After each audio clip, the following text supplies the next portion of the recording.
I have actually written something out to read, which is unusual for me, but for some reason I seem to be a bit nervous at public speaking. Kick me out in the zone in the middle of the night and I'm totally comfortable, but yeah. So back in 2013 I'd done the odd day of set surveying down in Somerset, but that had basically been the extent of my involvement in resisting the Cull. I hadn't been involved in Krebs, I hadn't done much more in terms of the Cull. I wasn't entirely sure how anything was going to work once it began, and I just went out a few times in Somerset with a group that I was working with in London at the time. I came up to visit my friend Lynn for 2 weeks in the summer of 2013, and 3 years later I'm still living in Gloucestershire. We're still strongly opposing the Culls here whilst working against wildlife crime on a wider scale. So I work with Gloucester Badger Office and 3 county hunt saboteurs. Others I've worked alongside in the last few years have become badger vaccinators, using their own money to go out vaccinating badgers. A lot of them don't believe that the spread of TB is the badger's fault, but anything that will make farmers come out of the Cull instead of continuing to kill badgers is obviously a good thing. Other people who've joined hunt sab groups, hunt monitors, they're all offering up their time and energy for free. We set up Gloucester Badger Office as a very small handful of people in the first year, which gradually grew into a small collective just completely dedicated to on-the-ground resistance to the Cull. We kept an overview of what was going on physically in the field, politically and legally, providing a way for others to get current information and to find out how they can get involved, how they can get into the zone to fight, or how they can support those who are on the ground. It was a totally last-minute setup in the first year. I hadn't even planned on staying in Gloucestershire. Like I said, I'd just come to visit a friend. But we managed to set up a camp, we managed to do fundraising. We had 2 daily meeting points, one in the daytime for daytime set checking and one in the night for trying to stop shooters going out to shoot badgers in the dark. We had a public phone number. We completely winged it the first year, and like what I'm doing now, reading from a speech. But we learnt as we went, making mistakes, obviously. We spent hours on the phone, hours coordinating from meeting points, hours in the fields during the day and the night time, and a lot of time talking to locals. The amount of information that we got from people who live in the area was absolutely incredible. We really couldn't have done as good a job as we did without them. People travelled many miles, other people just walked out of their front doors to help or travelled from nearby towns. We even had some people helping out who were like, oh, we're just on holiday in the area, what can we do? Fantastic, you know, you're on holiday, walk out your hotel, get in the field. So we're amazed by the dedication and determination that everyone showed. The government realised that they were struggling and revised their figures midway through the first Cull. The kill target was now more than 1,000 badgers less than what their original figure was. And still they managed to fail to meet that target. So they were nowhere near the original target, and they were hundreds off their revised figure. With Somerset being granted a 3-week extension, we then braced ourselves and prepared ourselves for something similar. And then they got their extension, and it was 8 weeks. 8-week extension and a 6-week Cull. So after a brief moment of shock, it was business as usual. I think Lynn and I were driving down to Somerset at the time, just got to the Bridgewater turn off of the motorway, turned the car around, went back to Gloucestershire, grabbed a quick coffee, answered a phone call from the BBC radio for an interview about how we felt about the extension, and we headed straight for the evening meeting point. 5.5 weeks passed from that moment, and they were still nowhere near their revised figure. They had to cancel the extension early because of what we'd been doing on the ground. By we, I don't just mean me and Lynn, I mean everyone who was fighting in the fields or online or supporting people so that they could get out. They'd failed. I think 929 lives were lost that year, and any one badger that was lost was tragic.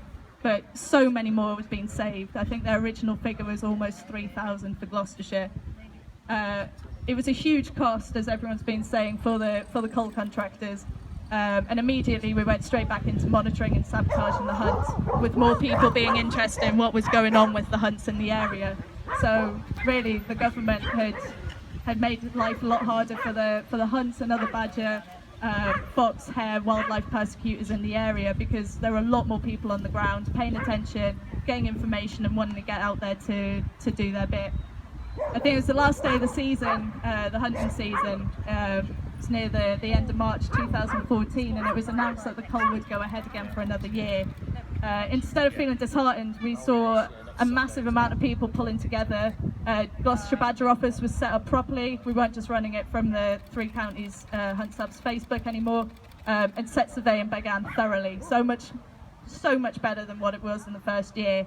More information came through from locals. Lots of people were angry it was going ahead in the second year, especially as it had failed the first time.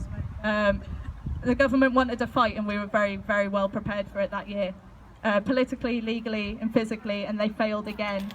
I think more than 250 lives were lost that year, but again their target wasn't met and more lives were saved. It took them until 2015 in Gloucestershire to reach their target for the first time, but that was because they made their target so low and employed so many more shooters and cull contractors. But across the country, by many different means, we prevented thousands more deaths, prevented further rollout. I think they could have rolled it out to 10 new zones every single year. And we've become better informed about the activities of the local hunts, farmers, badger baiters and so on. Some of us have moved our focus a lot now to more projects regarding wider issues affecting wildlife, knowing that what we helped to set up in Gloucestershire is in extremely safe hands with the autonomous groups that have been working there for the last 3 years. But we're still involved. Autonomous groups of locals, wildlife enthusiasts, animal liberation activists, hunt sabs, cull sabs of all kinds. If they wanted to stop us, it would take a lot more than just shutting me and Lynn up these days, which, as you can tell, is quite difficult.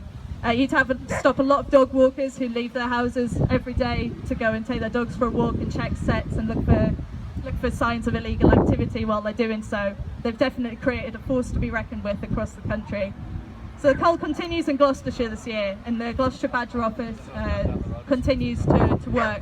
We have got a wider collective of people now, all working on campsite setup, fundraising, public information, putting information out on Facebook, running the public phone number, getting information and intel, and coordinating people on the ground. So there is a really good collective in Gloucestershire, working with everyone else who's on the ground. So please do get in touch if you want to get involved in Gloucestershire again this year.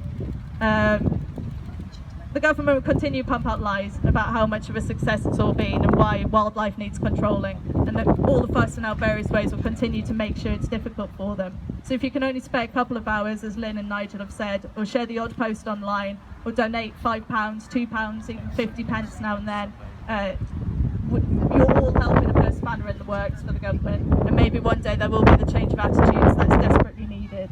So yes, badgers have suffered, but let's focus on what we have and what we will continue to achieve. The point of all of this is to remind people that we all started somewhere, that we all had different experiences. Some of us, I remember meeting some people, they'd never read a map before, they'd never been on a protest before, never mind being out in the middle of the night with a bunch of shooters around them. We all have our own skills and experiences, whatever our backgrounds, to contribute. And all of those experiences and skills are fantastic in helping stop badgers. There's no measurement on a scale of 1 to 10 of how good you are and how important you are in the campaign. Everyone needs to come together for this to work. Most of us have made mistakes. Some of us have made quite a few, or we've wished with hindsight that we'd made different decisions, and yet we still achieved so much and made it so difficult for the wildlife persecutors to do what they planned. So this says a huge amount about how effective a small number of people can be when they're really determined. So keep it up, don't feel disheartened. It might get rolled out this year, but we've stopped them rolling out to a huge number of areas. And yeah, it's going to be a difficult fight, but we've showed how much we can achieve, and we've already made it really difficult for them. So stick together, keep your heads up, and know that whatever we've achieved so far is fantastic, regardless of what happens in the future. Thank you.